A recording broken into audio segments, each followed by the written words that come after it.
Dan secara perlahan dia menyusul ibunya. Tidak ada satu orang pun di antara kalian yang mau membeli ibu saya. Ketahuilah, tidak akan ada satu orang pun yang sanggup membeli ibu saya. Kemudian dia mendekat, dia peluk ibunya dari belakang.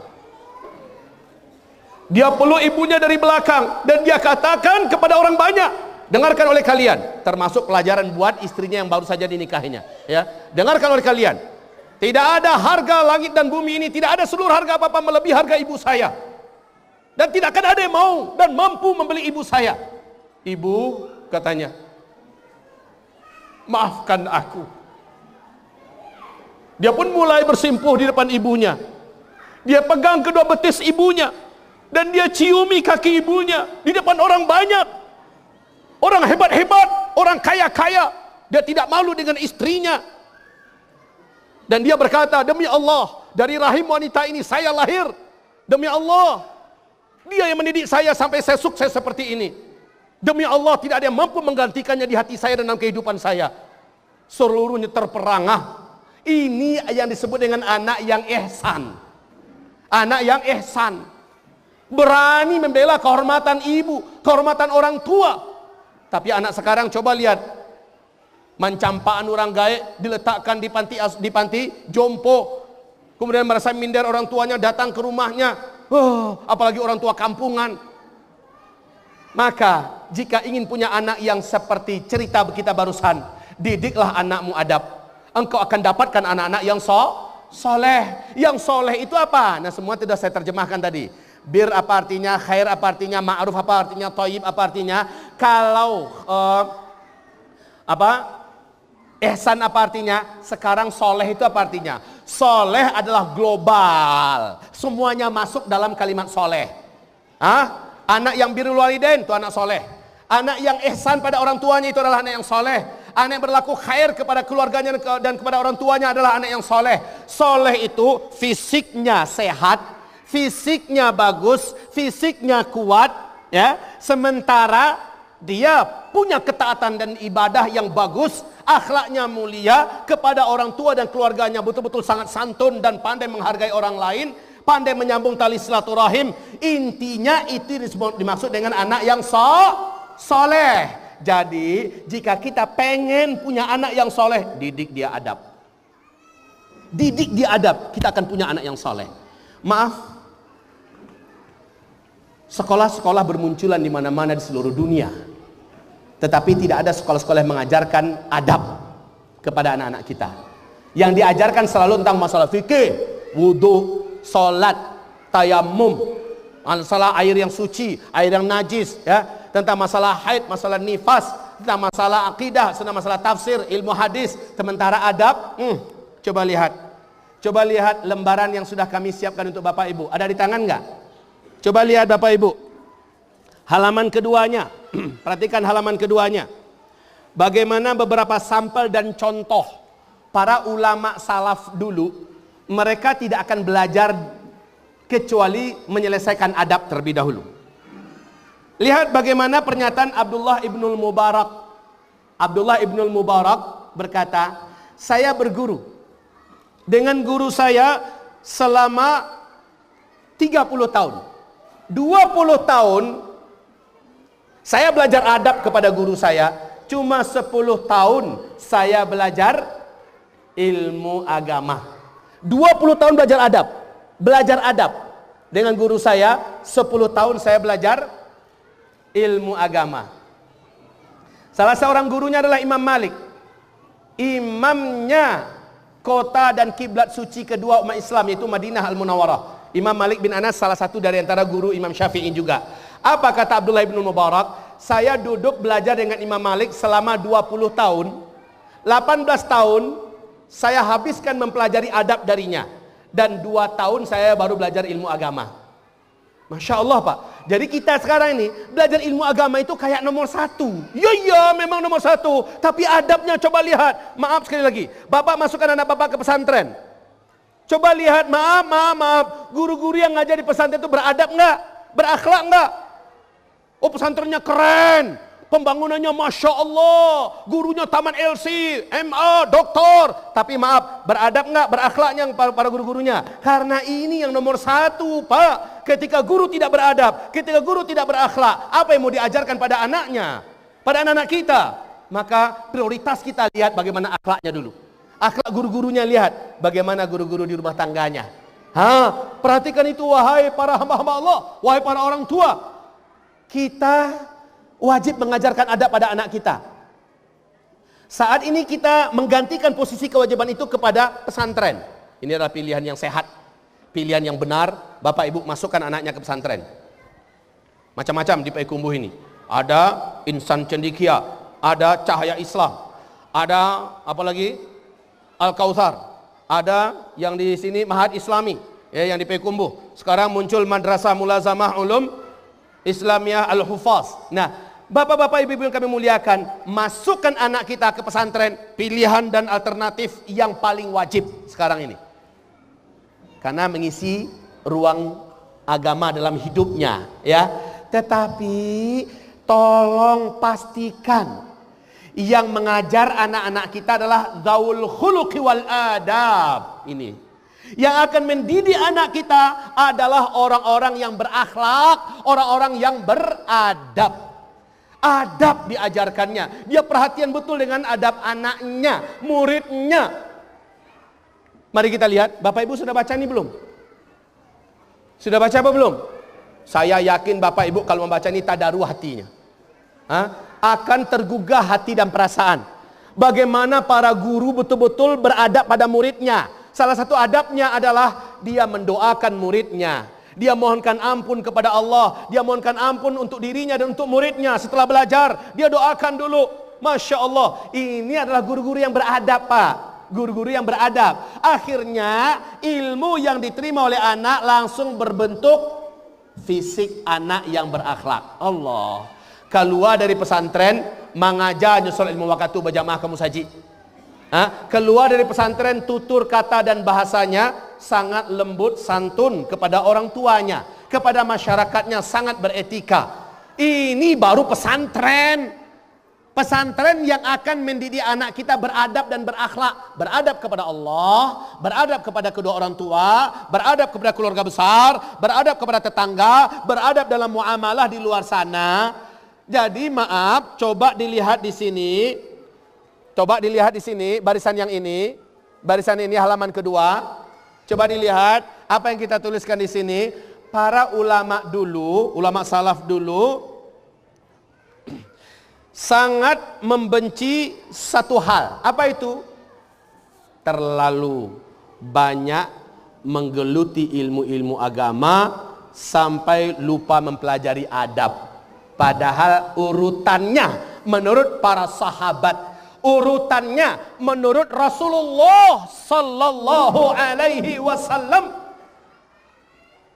Lihat di bawah ada hadisnya, ibarat Allah, ta'allamal adab qabla an tata'allamal ilma. Yang mengatakan adalah Imam Malik bin Anas. Ta'allamal adab qabla an tata'allamal ilma. Pelajari dulu adab sebelum engkau belajar ilmu. Betul tidak? Nah, sekarang kita masukkan anak kita ke pesantren. Pesantren. Mana-mana kelihatan pesantrennya keren. Makin besar biaya mahalnya, mahal biayanya, makin kita anggap keren. Karena pembangunan fisiknya, ustadznya yang dari Timur Tengah, dari mana-mana. Tapi maaf, makan anaknya masih berjalan. Makan anaknya masih berdiri. Masih pakai tangan kiri. Ketika pulang, nggak nampak cintanya kepada sholat 5 waktu berjamaah. Nggak nampak cintanya kepada Al-Quran. Masih melototin televisi tanpa malu-malu. Maaf, kenapa? Guru-gurunya kayak gitu. Guru-gurunya kayak gitu. Adab nggak diajarin. Yang diajarin cuma dicekokin ilmu agama. Ya itu udah bagus lah daripada nggak mengajar ilmu agama. Salahnya ini adab. Makanya di sini dikatakan ta'allamul adab. Ya. Pelajari dulu adab qabla tata'al ilma. Di bawah berikutnya, bil adabi tafhamul ilma. Dengan adab kamu akan mudah mencerna ilmu. Dengan adab. Kemarin di acara penutupan pertemuan multaqa ulama seluruh Asia Tenggara, Afrika dan Eropa. ditampilkan Kamil dengan Ahmad. Sudah dengar melihat Kamil dan Ahmad di televisi RCTI selama bulan Ramadan? 1 bulanan itu di RCTI. Dan Kamil dan Ahmad di-showkan ke seluruh Indonesia. Show yang terakhirnya adalah ke Sumatera Barat. Payakumbuh sudah ditawarkan dari pagi, siang dan malam. Tapi sambutan dari sini agak sedikit lambat, sehingga waktunya habis disabet oleh Bukit Tinggi, oleh Batu Sangkar. Tersisa waktu setelah asar lagi di sini. Karena tidak siap dengan waktu setelah asar, akhirnya jatah Kamil pun diambil oleh orang lain. Payakumbuh Malang. Kamil dan Ahmad tidak sempat tampil di sini. Waktu tampil di sana, Imam Masjidil Haram ketika itu yang menyaksikannya. Saya yang menyaksikannya. Pak Irfianda di sebelah saya. Ulama-ulama dan dai se-Asia Tenggara, se-Eropa dan Afrika yang hadir nangis, Bapak. Saya nangis, gak malu-malu. Gitu saya nangis. Gak malu saya nangis. Kenapa? Saya menyaksikan ini anak kecil-kecil. Bapak Ibu menangis kami semua. Kenapa menangis? Karena dia membaca Al-Quran 30 juz benar-benar sempurna. Bukan saja bacaannya yang indah, bacaannya yang tepat, tidak ada satupun yang salah, mutqin, Pak. Dan ketika disuruhkan baca surah Al-Imran ayat 100, dia baca, disambung oleh temannya, kemudian coba 3 ayat sebelumnya, yang mana ditunjuk langsung membaca dengan cepat, dengan terang, dengan suara yang indah. Kemudian coba baca 5 lembar sebelumnya, baris ke-5 halaman kanan. Mereka pun membaca dengan cepat, kayak komputer gitu, Pak. Langsung keluar dengan suara yang lantang dan suara yang indah. Siapa yang nggak nangis? Orang tua mana yang nggak nangis? Ternyata mereka anak-anak yatim, Bapak. Dipungut oleh Pak Haji Ike. Ini teman saya dia adalah ketua Masjid Al-Falah Pejompongan. Jadi yang ikut 212 atau 411 nginapnya di Al-Falah, ketua masjid itu Pak Haji Ike. Pak Haji Ike ini mungut anak yatim yang minta-minta di pinggir jalan, miskin, kurus, kecil-kecil. Udah sampai minta-minta, Pak, dipungutnya, tahu dia anak yatim, diasuhnya. Diasuhnya dia langsung, Pak Ike ini yang langsung duduk. Semoga Allah mencintai beliau, semoga Allah muliakan beliau. Ini bukti orang awam sekelas Pak Haji Ike, dia mampu mengasuh anak-anak ini sampai ke tingkat seperti sekarang. Dan anak-anak itu bukan hanya membaca Al-Quran, tapi dia tahu ketika dibacakan ayat ini halaman berapa. Dia langsung menyebutkan halaman sekian, halaman nomor sekian, halaman yang sebelah kanan, baris yang kesekian. Dan ayatnya nomor sekian, juzuknya adalah juzuk sekian, nama suratnya surat anu. Masya Allah. Ini kecil loh, Pak, kecil baru masih. Sekarang anak-anak itu pada menghafal, sudah mulai menghafal ratusan hadis. Anak-anak ini sudah mulai menghafal ratusan hadis setelah mereka mutqin. Al-Azhar berjanji, ketika anak-anak ini dimasukkan ke Al-Azhar, di usia sekarang, apabila anak-anak ini mampu berbahasa Arab dengan Inggris dengan baik, bahasa Arab dan Inggris dengan baik, lalu matematikanya ada dasarnya, anaknya akan diberi gelar S1 langsung. Tanpa proses SD, SMP, SMA dan perguruan tinggi. Saya tanya langsung pada Pak Haji Ike, ketika itu ada Ustaz Aulia Ardi. Ketika itu kami sedang sarapan. Si Kamil sudah kenal baik dengan saya, si Ahmad juga. Ketika mereka lihat saya, mereka langsung datangi, cium tangan saya. Dan mereka duduk, saya tanya, saya ajak Ustaz Aulia Ardi. Ustaz, hubbul Quran harus belajar kepada sistem mendidik anak-anak ini. Maka datanglah Ustaz, saya dampingi Ustaz Aulia Ardi, duduklah dengan Pak Haji Ike.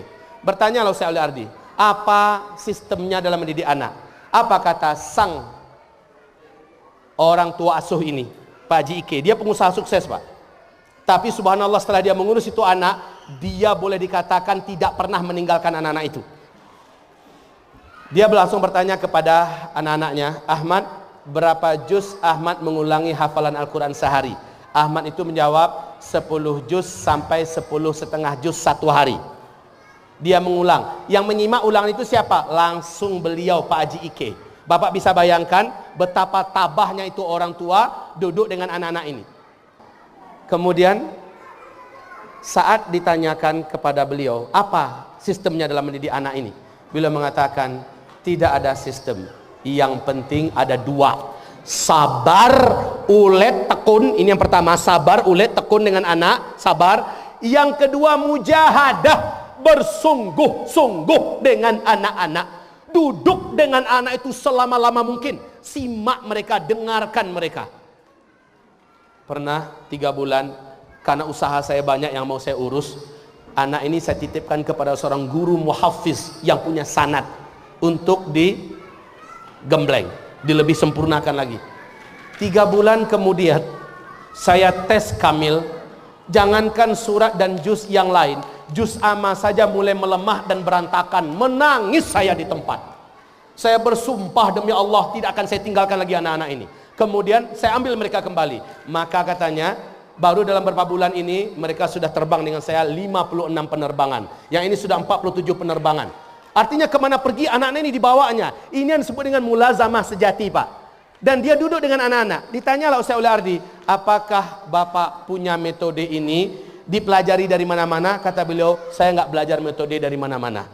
Tapi saya sungguh-sungguh mendengarkan anak-anak. Dia dengarkan, Pak. Ini loh Bapak.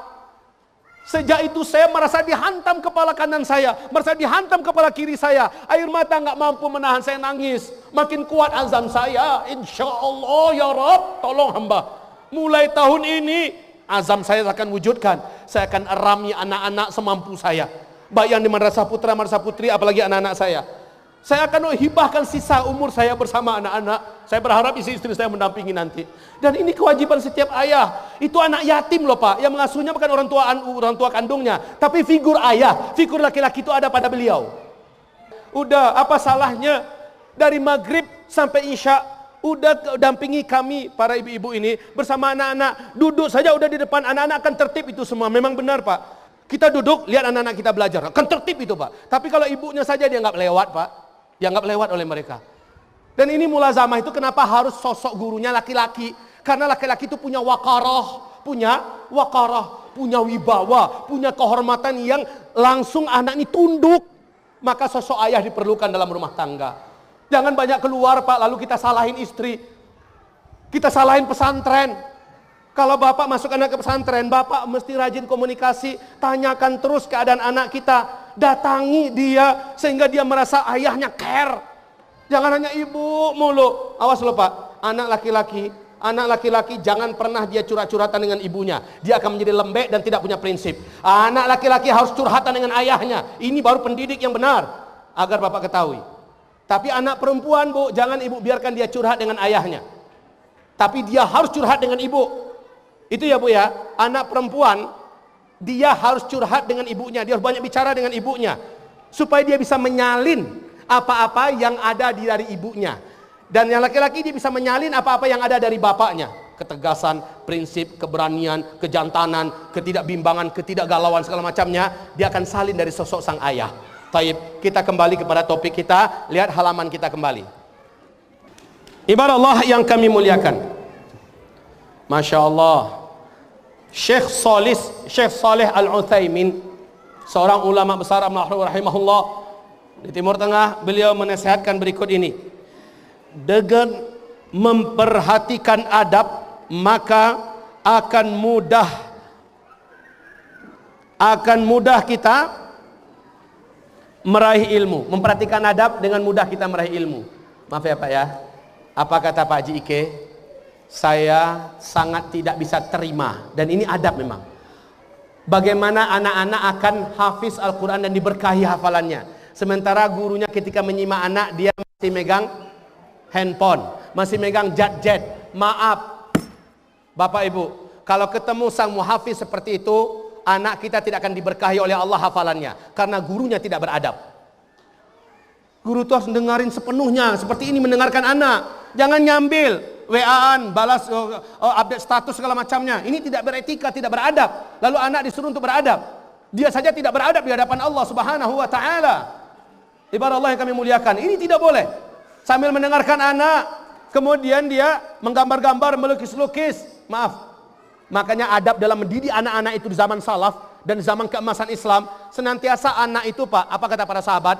Kami kalau duduk bersama guru-guru kami, ketika kami duduk di depan Rasulullah Sallallahu Alaihi Wasallam, sampai saking beradabnya mereka, mata natap ke arah wajah guru, tidak bergeming, tidak berbicara kecuali kalau guru yang ngajak bicara, melihat dengan mantap, tidak ada kesibukan yang lain.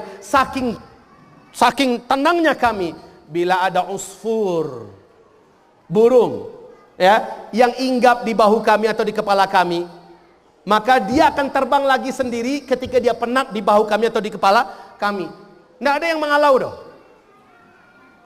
Dia tidak sibuk menghalau, orang lain yang juga tidak sibuk menghalau. Kalau anak-anak kita sekarang sambil dengarkan gurunya dia sambil main, betul tidak? Ini adab nggak ini? Belajar sambil bermain itu bukan adab dalam Islam. Belajar ya belajar, main ya main. Semoga Al-Hufaz Foundation ke depan lebih konsen dalam waktu belajar, betul-betul belajar, agar ilmu itu berkah. Guru betul-betul ngajar, jangan sambil main-main, jangan sambil ngobrol, jangan bawa anak-anaknya banyak ketawa. Ini adab, Pak. Ibarat Allah yang kami muliakan, seperti itu duduknya. Tidak ada yang berani bergeming, bergerak pun nggak berani. Saya lihat anak-anak ini, Pak, sudah mulai bisa tertib. Mereka duduk dan memperhatikan saya. Masuk guru yang lain, mereka menyambut dulu, ya. Mereka duduk memperhatikan gurunya, sehingga guru manapun akan tersentuh hatinya. Masya Allah, anak-anak memperhatikan. Ketika ada yang sedikit main-mainkan apa? Pena, lempar-lemparkan pena, langsung kita tegur, karena itu tidak beradab. Mainkan pena aja nggak boleh oleh kita, Pak. Ya, apalagi nanti dia ngobrol ke kiri, ngobrol ke kanan. Ya, kita ajarkan kepada anak-anak kita adab. Maka kita akan lihat anak yang seharusnya usia bermain ternyata bisa ditertibkan, Pak. Kalau itu yang mengajar adalah sosok ayah, sosok laki-laki. Sosok ayah, sosok laki-laki. Kita, orang tua. Taib, ibarat Allah yang kami muliakan, mari kita lanjutkan. Imam Abu Hanifah lebih senang mempelajari kisah-kisah para ulama dibandingkan menguasai kitab fikih atau bab-bab fikih. Kenapa demikian? Karena dengan mempelajari kisah-kisah para ulama, mereka atau dia akan dapat mempelajari adab-adab hidup para ulama, dan itu akan memberikan kesan dan pesan yang kuat. Ibarat Allah yang kami muliakan. Nah, sekarang ternyata dalam mendapatkan adab ini, Bapak harus bantu diri kita masing-masing ya, Bu, dengan doa.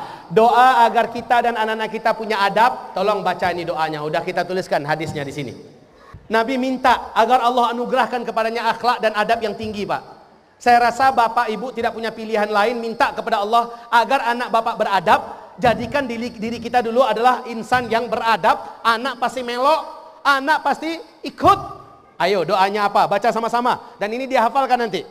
Allahumma, ya Allah, ini a'udzubika, sesungguhnya aku berlindung kepada Engkau, min munkaratil akhlak, dari akhlak yang jelek dan mungkar, wal a'mali wal ahwa,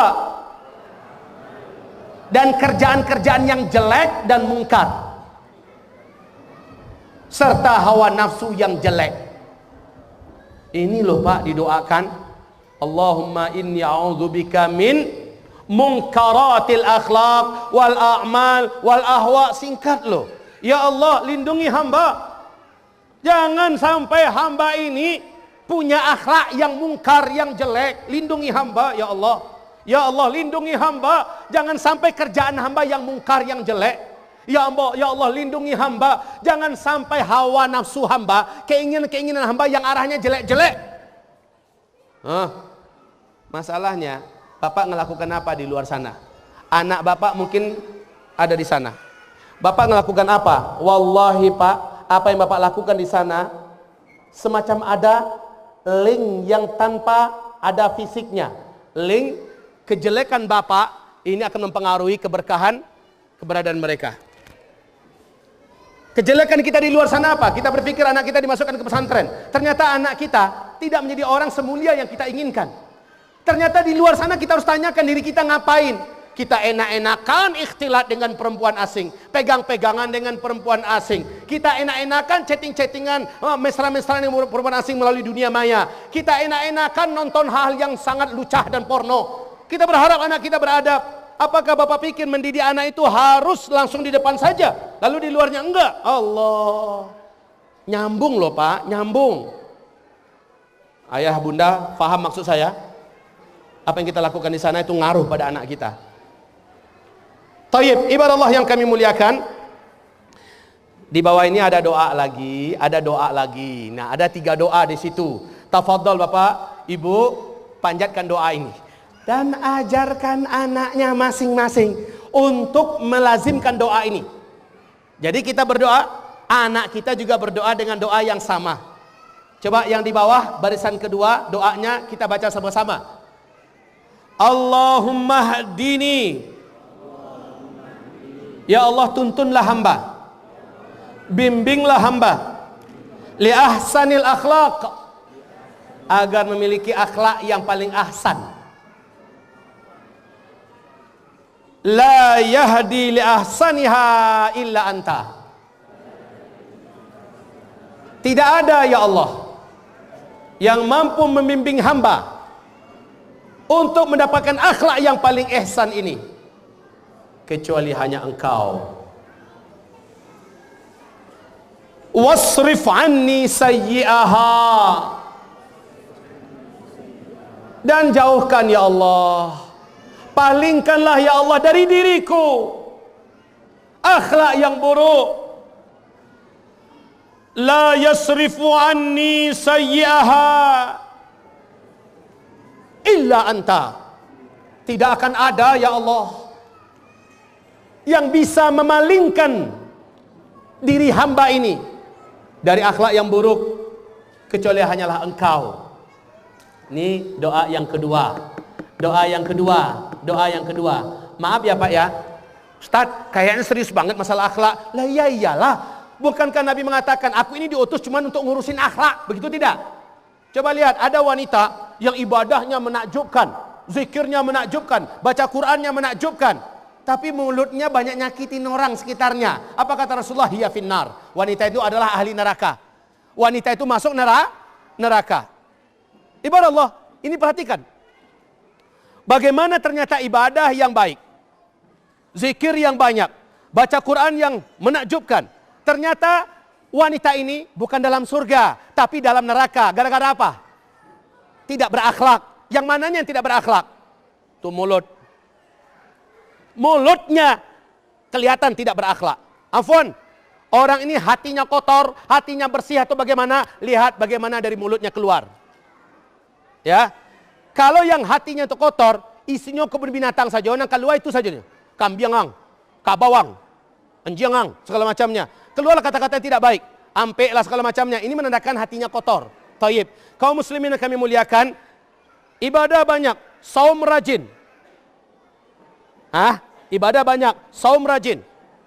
Katakanlah nampak zikirnya hebat, tetapi orang ini kelihatan dari tingkah lakunya bakhil, pelit, tipis rasa sosialnya, nggak peduli dengan lingkungan, nggak peduli dengan nasib kaum muslimin. La imanalah. Maka Nabi mengatakan, man lam yahtam bi amril muslimina falaysa minhum.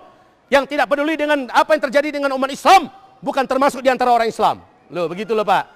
Yang nggak peduli. Makanya pimpinan Gontor sekarang, Gontor Ponorogo, apa kata beliau ketika HTI diumumkan untuk dibubarkan? Apa kata beliau? Siapa yang tidak peduli maka keluar dari Islam. Siapa yang tidak marah HTI dibubarkan, maka dia keluar daripada Islam. Padahal beliau kan orang HTI. Kenapa? Ini ada kezaliman yang nyata. Alah, itu HTI kan bukan kelompok awak. La ilaha illallah. Yang diseru oleh HTI itu untuk menegakkan khilafah, tidak. Menegakkan khilafah ini kewajiban HTI, itu kewajiban seluruh umat Islam. Fathiyakun dalam kitabnya Asy-Syababu wa Taghyir mengatakan, kalaulah hidup hari ini Imam Syafi'i, Imam Malik, Imam Abu Hanifah, Imam Ahmad bin Hanbal, kalau hari ini mereka berempat imam mazhab yang empat itu hidup, pasti fatwa mereka satu. Kewajiban paling wajib bagi umat Islam pada hari ini adalah menegakkan dan memperjuangkan tegaknya kembali khilafah Islamiyah. Jadi penegakan khilafah yang diseru-serukan oleh Hizbut Tahrir Indonesia bukan kewajiban Hizbut Tahrir, tapi kewajiban seluruh umat Islam di seluruh dunia. Dan sekarang beliau dibubarkan di Indonesia. Siapa yang tidak risau, siapa yang tidak marah, maka keluar dia dari Islam. Ini pernyataan seorang ulama, seorang kiai besar, pemimpin pondok pesantren Gontor Ponorogo. Masya Allah. Agar Bapak Ibu tahu, ini kepedulian dan itu bentuk daripada akhlak loh. Bentuk daripada akhlak.